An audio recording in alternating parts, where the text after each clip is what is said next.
Sarah Ridgeway and Mindy Sigg, two mothers on opposite sides of the same horrific crime, came face to face when both dialed 911. On a cold, snowy night of October 5th, 2012, Sarah Ridgeway was first to call the police. Welcome to 911. What is the address of your emergency? Hey, what's going on there? My daughter's missing. I guess she never made it to school this morning. How old's your daughter? She's 10. Okay, what's your daughter's name? Jessica Ridgeway. And when did you last see her? This morning when she left at 8:30. Did she walk? Yes. And I checked her friend's house and she walked and they're not answering the door. And you said that the school called, so they weren't. And all this night, so it's need to call. Okay, sir. Sorry about that. We've got several officers on the way over to help you out, okay? 18 days passed, and then on the 23rd of October 2012, Mindy Sigg dialed 911. Hi, this is Molly at Westminster Police. Can I help you? Hi, I need you to come to my house. My son wants to turn himself in for the Jessica Ridgeway murder. The confession was so outrageous that the first responder couldn't believe it. Hello? Is this Austin? Yes, it is. Hi, Austin. This is Molly at the Westminster Police Department. Hi. Can you tell me a little bit about what's going on right now, or how you're feeling, or how did this come about? I don't exactly get why you're asking these questions. Who is this Austin Sigg?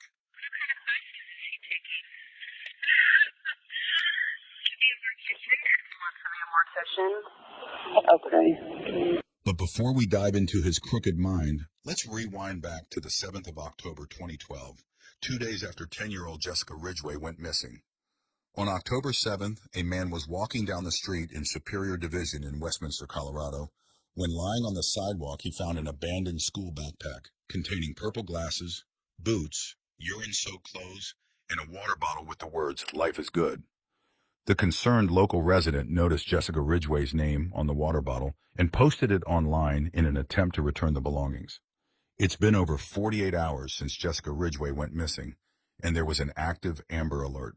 At least 50 police officers, including the FBI, are searching right now, overnight, using bloodhounds in temperatures near freezing, and still no sign of young Jessica Ridgeway. Despite the Amber Alert, the local who found the backpack wasn't aware of it and was merely trying to locate the rightful owner. We believe the backpack to be Jessica's. Fortunately, someone online made the connection and alerted the police. We've been looking for a lead, and this possibly is that. Jessica, born on January 23, 2002, in Westminster, Colorado, was the daughter of Sarah Ridgeway and Jeremiah Bryant.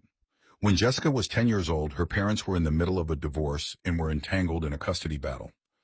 During this time, Jessica lived with her mom, Sarah, grandmother, and aunt, while her dad lived alone in Missouri. In the 5th grade at Witt Elementary School, Jessica displayed a level of independence that was a long way ahead of her age.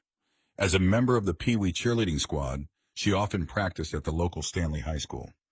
Responsible beyond her years, Jessica took care of her dog and completed tasks without her mother asking twice. She does everything on her own because she wants to make herself look like she's a grown-up. She wants to be a teenager before she's a teenager. Jessica had plans to be a zombie lifeguard for Halloween in 2012. The irony and humor in her choice reflect the goofy and funny nature that was Jessica. She had a knack for brightening everyone's life, always adorned with a smile that revealed a charming little gap between her two front teeth. Her infectious personality was complemented by her favorite color, purple, evident in the purple-rimmed glasses she wore daily. The last time Sarah saw Jessica was on Friday morning, October 5th, 2012. Jessica, like any other day, was headed towards Chelsea Park to meet a friend and then walk to school. Her routine included starting the day with a granola bar and an orange, accompanied by some TV while getting ready. Alarm clock goes off and she comes down, she watches TV, and she eats her granola bar, goes up and gets dressed, comes down, and, we peel oranges for her snack at school. She fills up her water bottle.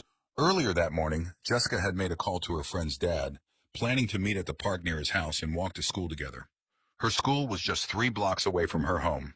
Sarah, having just finished a work shift, returned home at 7:30 a.m. to help her daughter in getting ready for school. Throughout the night, Jessica had been cared for by either her grandmother or aunt, as all three shared the same household. Their work schedules ensured that there was always an adult present to care for Jessica day and night.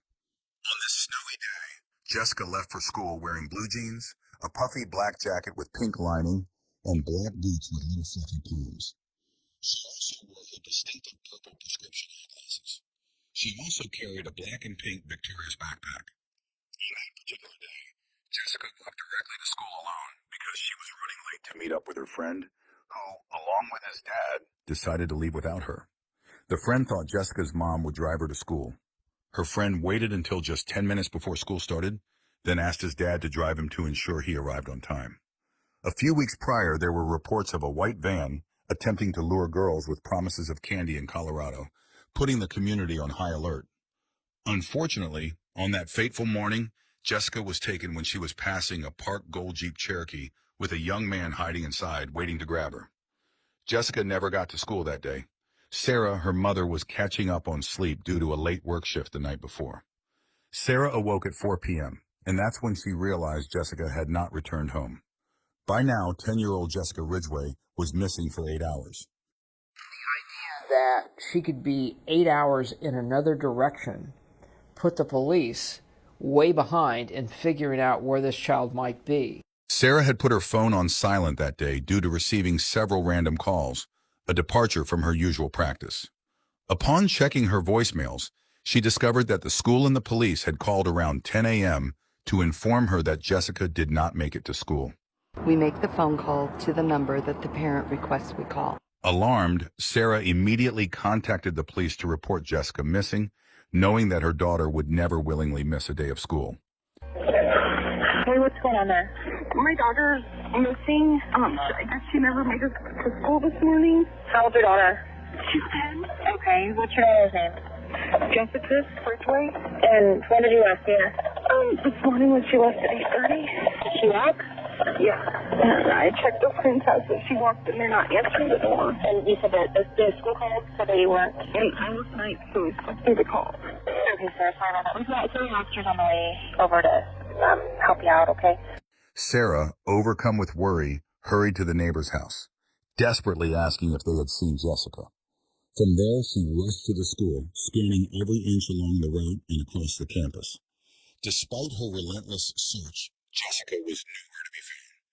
A deep, sinking feeling gnawed at Sarah, torn between the possibilities of an accident or abduction.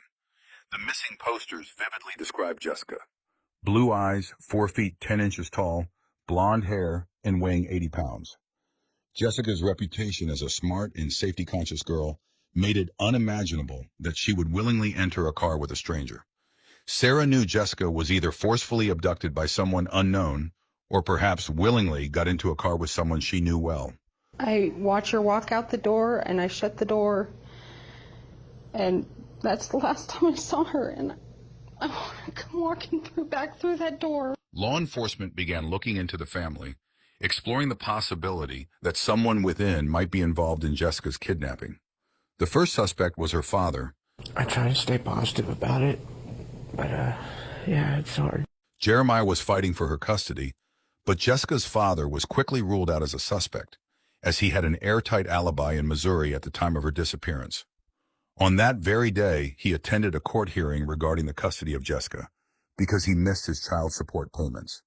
On October 6th, the day after her disappearance, an extensive search began, involving the police, family members, and the public. Jessica's usual 1-mile route was combed using search dogs and thermal sensors, but the efforts yielded no results. Police brought in teams of scent-tracking dogs to search the family's neighborhood. They looked in everything, washers, dryers. You find this girl, that's the main concern. They found nothing.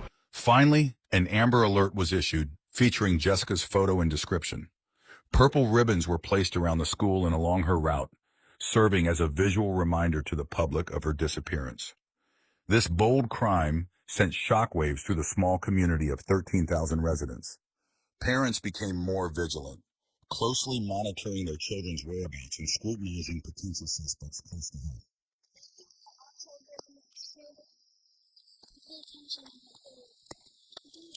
At the park near Jessica's house, there is now a growing memorial. On On the 7th of October, 2 days after Jessica went missing, that's when the local found her backpack. Foreign DNA collected from the backpack was entered into the CODIS database. Turns out the DNA was matched to another case of an assault and attempted abduction earlier that year involving an adult female jogger. However, the attacker was not in the system. FBI profilers believe the suspect is likely Changed his appearance or gotten rid of his car. The discovery of Jessica's backpack raised both hope and alarm. While it suggested she might still be with her kidnapper, the fact that her glasses were missing and her clothes were soaked in urine indicated potential danger. The weekend, a glimpse of optimism for the family when Jessica's backpack and water bottle were found in another subdivision. The police redirected their search efforts to the town of Superior to uncover leads that could bring them closer to Jessica's whereabouts. On October 10th, a tip led officers 9 miles away from Jessica's home to the town of Arvada. In Patridge Park, human body parts were discovered in a black trash bag deemed not intact. Yeah, police are telling us maintenance workers picking up trash along the side of this road found the body. The garbage truck is still parked here, and you can see there the crime scene markings police left behind. Today they're processing the scene and releasing the profile of a killer. New housing developments and a major freeway now surrounded Patridge Park, an old mining area. The remains, covered with a white blanket, impelled police to continue the search for more evidence in the area. Through DNA matching, the police were able to identify the torso. It was Jessica Ridgeway, and her family was notified. Upon closer examination, the medical examiner observed signs of cleaning. Astonishingly, it was a wooden cross found inside her vaginal cavity. It was found at one of the crime scenes in the case, but police won't say which one because that is information only the killer knows. A DNA profile of a suspect was extracted from Jessica's remains. At this point, police had not ruled out Jessica's mom, Sarah. When Jessica's father, Bryant, was questioned about Sarah as a potential suspect, he responded, "I don't see how any parent could do something like that to their child." I just want to find my daughter. I just want her back home. In a 38-minute public statement on October 17th, Sarah expressed her understanding and cooperation with the police investigation, actively seeking to eliminate herself as a suspect. I want to stress that we recognize that there is a predator at large in our community. On October 17th, police canvassed the town where Mindy Sigg lived.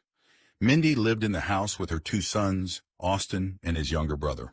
Although the police had no immediate cause to search Mindy's home, they were questioning almost everyone. They documented the details she provided. But her neighborhood was stirring up, and the search made the residents uneasy who found her older son, Austin Sigg, odd. We also recognize that you are familiar with your neighborhood. You'll recognize when something is out of place, when something seems odd or suspicious. We ask that you call immediately and report that information to us. On October 19th, a tip from one of Mindy's neighbors led detectives to Austin Sigg. The tip described Austin's obsession with death and a silver cross he wore around his neck. Police questioned him and searched his home, but they couldn't find sufficient evidence to press charges. They also searched his father's mansion in the town of Parker, southeast of Denver. Austin's father, a media company owner, had purchased an estate overlooking the town, providing ample space for Austin to hide Jessica's remains, possessions, or evidence potentially.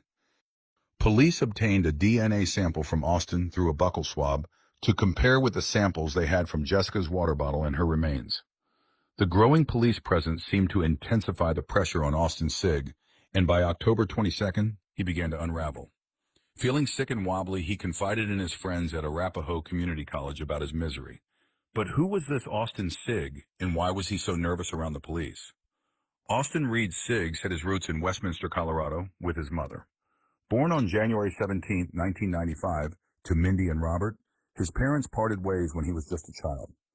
Post-separation, his father remarried and started living in a nearby mansion, shaping Austin's upbringing. Even after their split, Austin continued vacationing with both Mindy and Robert. His relationship with his father was cordial, though their interactions were limited during his early school years. Austin began his educational journey at Maranatha Christian Center before transferring to Witt Elementary School, the same school Jessica went to. Reading and writing became a challenge during his adolescent years. Teachers observed difficulties in his concentration in class. Pediatricians eventually diagnosed him with attention deficit disorder, ADD. He was very quiet, shy, and to himself. I would say he was gothic. He never really talked about his family or his friends. Like, all he talked about was like playing or spending time with us. He always wanted to just play capture the flag. That was his main thing, was to play capture the flag with us. Did he have a lot of friends? Not that I knew of, just us girls that he would hang out with all the time. Austin was attending Wayne Carl Middle School in 2008 when his mother Mindy found child pornography on Austin's computer. He was 13 years old. Austin's struggle with an anxiety disorder took center stage, with pediatricians linking it to the escalating addiction to porn. He was prescribed medication for anxiety. Under adult supervision, Austin's perverted interests seemed to fade into the background. Although counselors advised his father to monitor Austin's television and computer activities, there was a lack of concrete actions taken to actively track the content he consumed. This gap in supervision left Austin without the necessary support and intervention to address his challenges. Austin's father, Robert, had an extensive criminal record, which included charges such as burglary, fraud, domestic violence, and driving under the influence. Although there is no evidence linking Robert to child abuse, he has a history of mistreating his spouses, leading to a restraining order from his live-in girlfriend. Despite the early parental conflicts, the later part of Austin's home life was characterized as loving and calm. He enjoyed a circle of friends and led a typical social life. His classmates described him as intelligent, but noted a touch of peculiarity in his demeanor. Austin was part of the Jeff College Concert Choir, where he found himself sometimes teased due to his high-pitched voice for his age. Beyond the choir, his interests extended to realms like World of Warcraft, Call of Duty, and a modest collection of decorative swords and knives. He's a smart. We never thought, like, it was shocking. He was the kid that went around school, and like the kids who walked down the hall alone, he would walk with you. However, it was his open fascination with death that marked Austin as peculiar to some of his peers. Felt like he was very intelligent, but just those eyes, I don't know. I can't explain it. It's creepy. Austin's romantic journey began when he met his girlfriend at Warehouse 180, a spot for Christian teens to socialize. They started dating in late middle school and continued throughout high school without any apparent red flags. Describing him as a genuinely sweet guy, his girlfriend never suspected him of intending harm or malice. Throughout high school, Austin would spend the night at his girlfriend's house once a week. His mother, Mindy, noted that he would stay at her place around 3 nights a week, leaving the mystery of where he spent the other nights. Fellow students regarded Austin as a kind individual who would engage in friendly conversations with anyone in the hallways, offering to walk with those alone. What was he into? What kind of stuff was he interested in? He loved computers, video games. He liked spending time with family and his girlfriend. Sharing a room with his younger brother, Austin's side featured katanas, a kimono, and various Japanese decorations, alongside an Abbey Road Beatles poster. His interest in death grew, and he even considered becoming a mortician. Mindy would playfully joke about this fascination with death to friends and neighbors during his time at Stanley Lake High School. While still a teen, Austin attended Arapahoe Community College, taking classes that, according to his brother, delved into the morbid, teaching him how to commit murder and get away with it. Here's where things take a strange turn. Austin practiced zip-tying his mother, claiming it was for school and crime scene investigation purposes. Mindy thought it was part of his studies, but the act struck her as rather unsettling. Despite early efforts to address his issues, it appears that Austin's parents became less vigilant over time. There seems to be a degree of negligence in closely monitoring Austin, even after seeking initial treatment. While it's uncertain if stricter parenting would have altered the outcome, the lack of intervention might have played a role in Austin's eventual actions. Austin's initial foray into criminal behavior occurred on May 28, 2012, at the age of 17. In an unsettling incident, he attempted to subdue a 22-year-old female jogger near Kettner Lake in Westminster Park using a homemade chloroform rag. Austin parked his car near police surveillance, then he roamed the park, spotting the jogger on her first lap, and then hid in the bushes, waiting for her to circle back for another jog before attacking. Fortunately, the jogger managed to fight him off and escape, promptly reporting the incident to authorities. The jogger described him to the police as a 20 to 25-year-old, 5'7" white male with an average build and brown hair. This vague identification profile prompted authorities to lift a DNA profile from her shirt, entering it into the FBI CODIS database, Combined DNA Index System. Following this failed attack, Austin went on a vacation to the U.S. Virgin Islands with Mindy and Robert. While on vacation, there is no evidence to suggest he committed any crimes. Strikingly, Austin exhibited no signs of peculiar behavior or distress after the attempted assault on the jogger, leading up to the tragic incident involving Jessica Ridgeway's murder. Now let's fast forward to October 22nd. The police have taken his DNA in the Jessica Ridgeway case, and he knew it was only a matter of time before they would realize it was him all along. He was nervous, and the only comfort he found was in the lap of his mother. It's unclear whether Austin frequently slept in his mom's bed, but on this particular night, he did. The night before his confession, the weight of the trauma from his actions took a toll on him, affecting him profoundly. On October 23rd, Austin finally confessed to his mom, Mindy, that he had murdered Jessica. Hi, this is Molly at Westminster Police. Can I help you? Hi, I need you to come to my house. My son wants to turn himself in for the Jessica Ridgeway murder. And what's going on there? Ma'am, Not hear me? He just confessed to killing her. I know. I want you to tell me what's going on. Can you tell me exactly what he said? That he did it, and he gave me details, and her remains are in my house. Did you see them? No. Is he there with you? Yes. Is he cooperative? Yes. How old is your son? 17. What is your son's name? Austin Tig. Can you spell it? You said Austin? Mm-hmm. Okay, and spell his last name for me. S as in Sam, I-G-G. Okay, I understand that you're probably, feeling pretty crappy right now, but I want you to know that you did the right thing. He did it. He just wanted me to call. He is turning himself in. Okay. Do you think that he's going to be cooperative with the officers? Absolutely. Okay. It was then Mindy who made the 911 call to confess on his behalf, informing the police that some of Jessica's remains were still in their house. The police dispatcher persuaded Mindy to hand the phone to Austin so they could speak directly with him and extract more details about the location of the remaining remains. Do you think that Austin would talk to me? Will you talk to him? Yeah, hold on. Okay. Hello? Is this Austin? Yes, it is. Hi, Austin. This is Molly at the Westminster Police Department. Hi.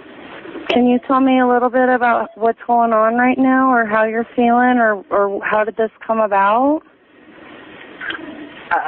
I don't exactly get why you're asking these questions. I murdered Jessica Ridgeway. Okay. I have proof that I did it. There is no other question. You just have to send a squad car, something down here, and I will answer all the questions that you want to ask, or anyone wants to ask of me as soon as you gotta get down here. Okay. Austin, I have a police officer that's going to come over to your house, okay? Can you tell me what part of the house that her remains are in? Underneath the house and across there. Okay, did you know Jessica before this? No, I did not. Are you going to school anywhere? We're at the Hope Community College. And you're 17? Yes. Austin's tone on the call started off matter-of-fact and calm, but it quickly escalated to frustration as the dispatcher persistently asked questions about the murder and motive. During the call, Austin also confessed to attacking a woman at Kettner Lake and revealed that he had a speeding ticket. Do you have any criminal history before? The only other thing that I have done that before this was the Kettner Lake incident where the woman got attacked. That was me as well. And other than that, the only criminal history I have is a speeding ticket. Okay. Do you have a car? I do. What kind of vehicle do you have? Jeep Grand Cherokee. What color is it? Golden. Is it at your house? Yes, it is. Okay. All right, Austin. Well, like I said, well, just like I said, I am sending you a police officer, okay? But you have to understand that you know we take this stuff very seriously, and like I said, you did the right thing by calling. I would have to hope that you would take this serious because this is important. I'm over here. I absolutely am taking this serious. He admitted that some of Jessica's remains were in a crawl space beneath the house. Interestingly, the crawl space not only contained evidence of the crime, but also housed a marijuana plant. Given Austin's known habit of smoking marijuana, it appeared to be his personal stash. And Austin told me he's taking like classes at community college. Yeah. What kind of classes is he taking? To be a mortician. He wants to be a mortician? Okay. Mindy audibly laughed when she mentioned that Austin wanted to be a mortician. This reaction could potentially reveal her guilt, denial, or perhaps a certain naivety regarding the gravity of the situation. During the 911 call, Austin sounds deeply shaken up, and both he and Mindy are crying out of fear. Okay. Are you still at the front door? Yeah. Okay. They're walking up to your house, okay? For their safety reasons, they park down the street and they're walking up. Okay, and like I said, they're going to be plain clothes. They're not FBI. However, when Austin goes to the police station later to make a formal confession, he appears somewhat more relaxed. He's not as visibly shaken, and he maintains a calmer demeanor. Do you see the plainclothes officers and their badges? Yeah, they're here. Okay, I'll let you go speak with them, okay? Okay. Okay, thank you. Okay, bye. Bye-bye.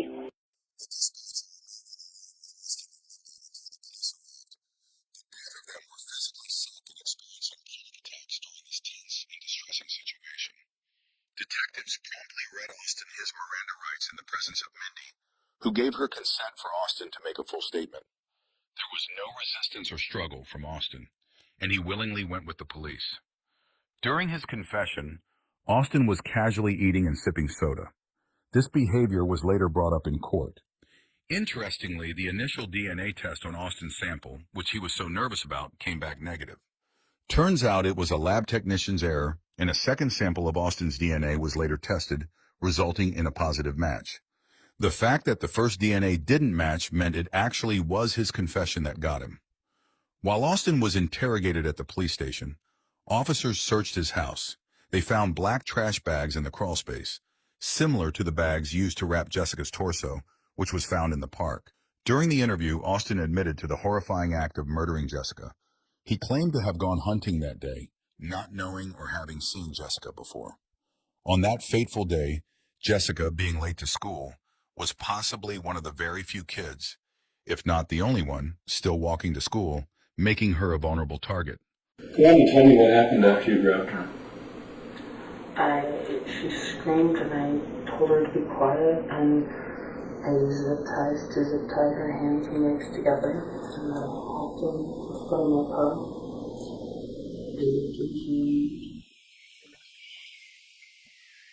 Probably 10-20 minutes. I asked her if she had a cell phone.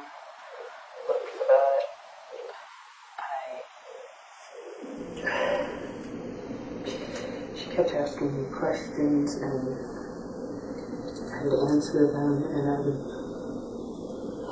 lie to her. I would tell her that everything was going to be okay, and I would just lie to her. He recounted the horrifying details of grabbing her, placing her in his car, and driving away. Eventually arriving at his mother's house. And I took her up to my room. And I sat her in my room, and I played Netflix on the TV for her. It was either like Family Guy or something. I can't remember. It was some cartoon. I just kind of sat there. I sat there and I stared at her, and I just remember absolutely blankness in my head. I nothing, no thoughts, no nothing. And it terrified me. And after sitting there for probably an hour, maybe, I don't exactly remember, time kind of started feeling weird then. After navigating the neighborhood, he steered into the garage, sealing the grim fate that awaited Jessica. He subjected Jessica to further torture. After that, I asked her to change into a pair of a shirt and shorts that I had. And I let her go into the bathroom to do that. And she came back, told her to put all her clothes in her backpack and get her backpack ready and everything to go back. Compelled by a twisted desire, he compelled her to change into his t-shirt and shorts, given that her clothes were saturated with urine. After having his way with her, Austin initially tried to strangle her with zip ties. When that didn't work, he manually strangulated her. The following day, Austin methodically discarded Jessica's belongings.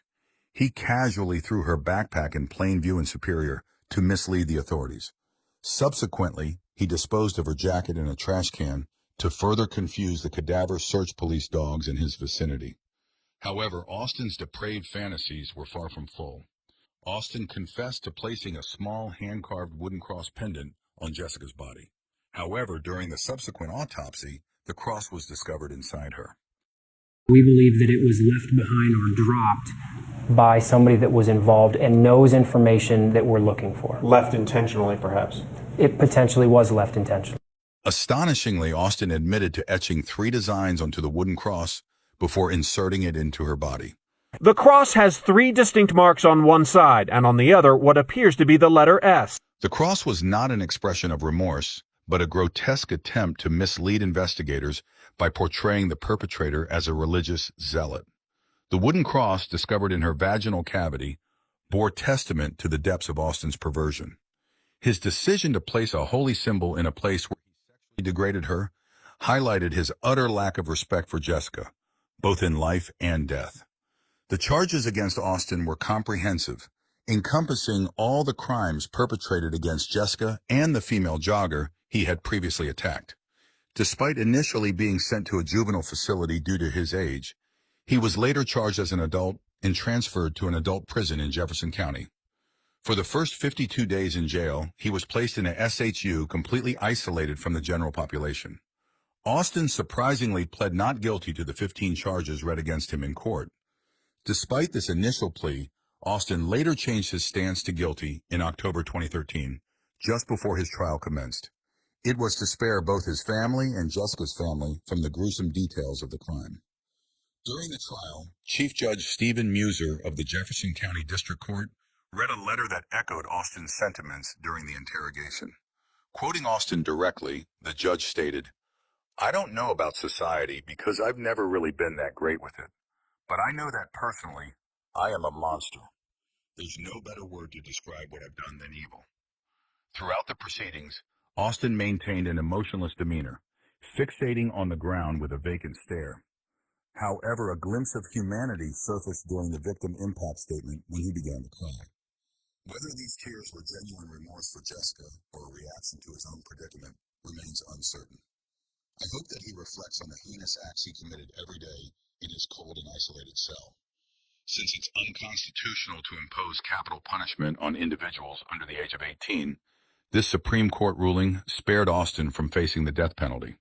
Is that he will not, and we want to emphasize, will not face the death penalty. On November 19, 2013, he was sentenced to life in prison. The court mandated that he spend his entire life incarcerated with an additional 86-year sentence to be served concurrently. While I could continue to condemn Austin for the monstrous deeds he perpetrated, it seems evident that he carries a profound sense of self-disgust. It is my sincere wish that he grapples with the weight of his actions daily.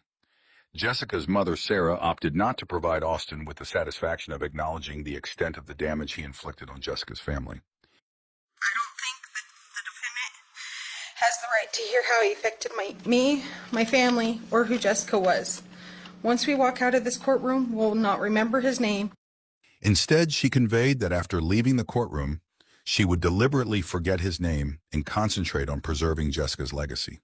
In their hearts, Jessica will forever remain 10 years old. 1 year after her tragic death, Chelsea Park was renamed Jessica Ridgeway Memorial Park in her honor. Everywhere you look, there are hints of Jessica, from the purple that is speckled throughout the park. The park structures are painted in her favorite color and dragonflies as a moving tribute. A memorial rock and bench were placed in the park at the site of her discovery, inviting people to reflect on her enduring legacy.